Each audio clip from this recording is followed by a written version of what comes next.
Ladies and gentlemen, finally the whole Martin Odegaard deal is a done deal. We've got proofs according to the news. Yes, we have proofs so that you guys will definitely get some sort of relief that Arsenal have made progress. But then you'd ask me, IG, why couldn't they sign him before the first game? Trust me, that was not the only bad thing that happened in the first game.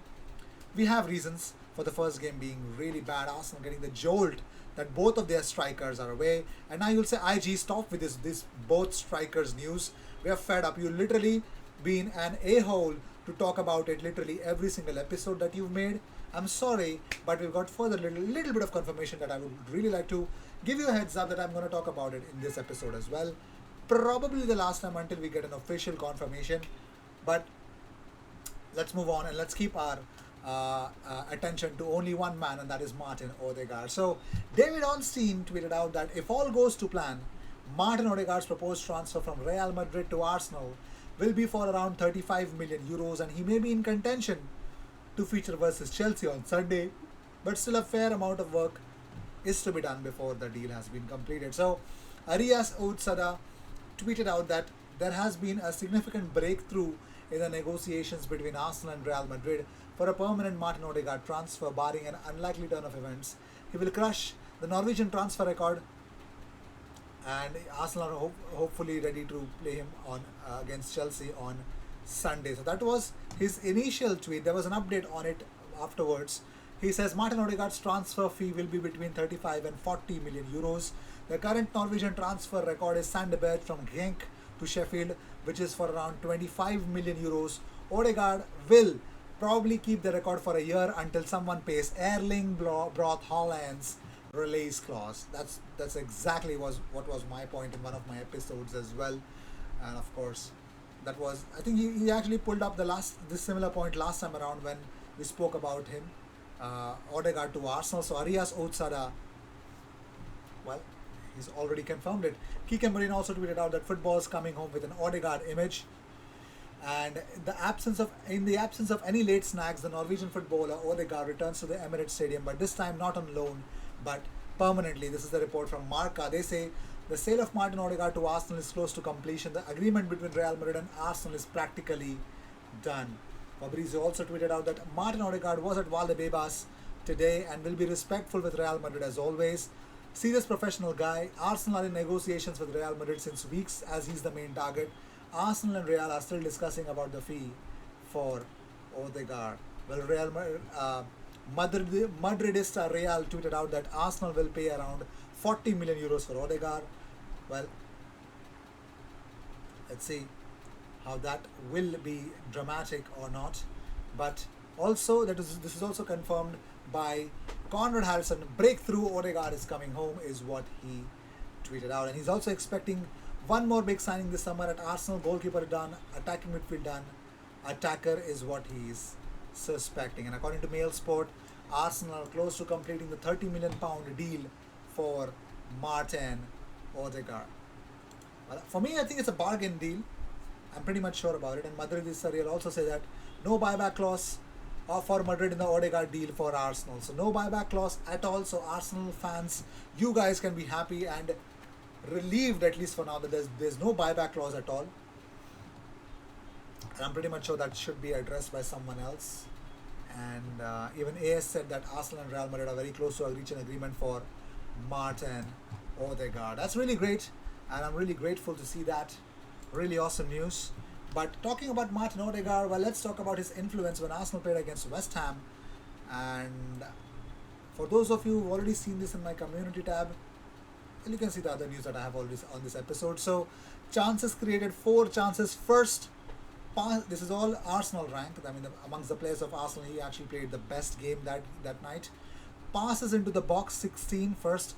Passes into opposition's half, 60 first. Dribbles completed, 4.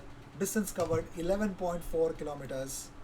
Is dropping deep as well, so he was first as well. And Arsenal's top chance creators last season, you can see Martin Odegaard played least amount of minutes compared to even Callum Chambers, created 5 chances, but minutes per chance created, 45 minutes per chance created, which is the lowest and the best amongst the people that actually were the top chance creators for Arsenal, Martin Odegaard was at the top of the list, and that is sensational. Imagine if he would have played double the amount of minutes last season. That would have been crazy. The stat would have been crazy, and Odegaard is definitely an upgrade. And talking about him and in comparison with James Maddison, not fair. I believe that's not fair because Maddison was injured as well, and plus Odegaard actually played only 6 months of Premier League football. You can see the shots. Of course, they are less. Open play, key passes, it's more. Dribbles is more, and successful final third passes is more. Passing accuracy is higher, and possession one in the attacking third per 90 is also high.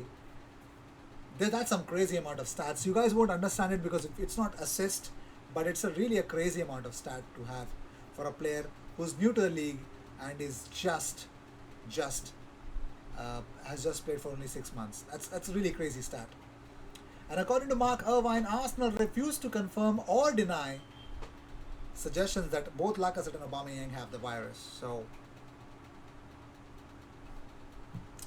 I think there's a bigger problem compared to the one that is, Arsenal did not say anything.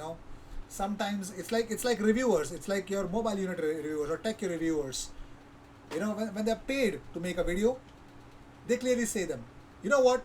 Don't tell the super positives of this video. Don't tell something which is which sounds like very positive and made up and a paid video. Try to be neutral. You won't cover the positive points and you won't say it in a negative way. Just say it as the features are. Exactly how Arsenal are behaving regarding this news. I'm expecting the Premier League, as also one report suggested, that the Premier League have told them, don't jeopardize the start of the league.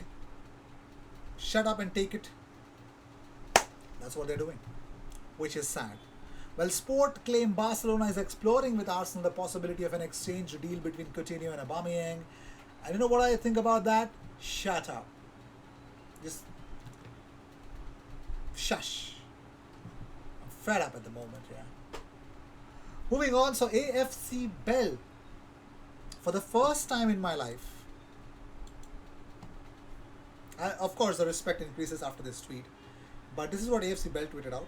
They say that we published this afternoon exclusive news about Arsenal's intention to speed up the pace for James Maddison, and we did not rely on this like with an orphan source, but as it seems clear in the meantime, Arsenal is very close to signing Martin Odegaard. Without further ado, we failed in this file and we apologize to everyone. We did not publish what we published in order to increase the number of our followers or the amount of interaction on our page, but our goal was to seek to enrich you with information that the regular media could not reach or dare to publish. But we did not succeed in this file and we only blame ourselves. We apologize to everyone who commented on the deal because of our tweets. There's a barrage of tweets. They also say that we promised to leave cyberspace last January, but we came back to cover a transfer window that may be the most important in the club's recent memory. Our work is in your hands and you are the judge. But since the main file is now closed, we can only prepare to leave silently. Dear followers, we had promised you upon our return with enriched content for those who wish to become journalists or having journalistic tendencies. We know that our level in this window is not a good advertisement for the product, but it will be free and available to everyone. We hope that this article will inspire 1,000 bells and Arsenal that outperforms us. And the last bidding message was, in God's protection and to meet soon. Unbelievable. So AFC bells. Well, a lot of people reacted to it in the comments. They said, you know what, for this is 1-1. Well, about Thomas Partey, Thomas Bell. Sorry, AFC Bell won the battle. Fabrizio lost it. This time around, it's Fabrizio's victory and not Bell. It's 1-1, and they say that it's going to be a trilogy. And until we come to know what the future holds, the battle is on. It's Bell versus the rest of the world always. But let's see how things turn out to be. And for the first time in my life, I never thought I would say this, but yes, AFC Bell failed us. It's okay. it takes balls and courage to come out and agree and accept that, and they did it. If you consider a lot of other ITKs that are on there on Twitter, they don't even say sorry if they're wrong. So it takes guts, and I mean it takes balls to do that. So I think my respect is increased, but my doubts stay. Let's see. Markman Bryan says that few bits doing the rounds that scout Tony Lima has joined Arsenal. Understand he's been doing work for the club since earlier in summer. Focus on first team recruitment. Former Spain based scout at Man United and Inter Milan has had in early careers of Coutinho and Neymar. So that's the update. Tony Lima he would be focusing on Spanish market. Previously at Man United, Inter and Brazil. Romain Poirot, his focus is on French market, previously at Manchester City. James Ellis, domestic talent, as already mentioned in previous one of my episodes. He was previously at Fulham. So those are the Arsenal's scouts at the moment. So according to Mail, Arsenal continue to be linked with Houssem Aouar, who looks set to finally move on from the French Giants this summer in order to ease the burden on mounting finances.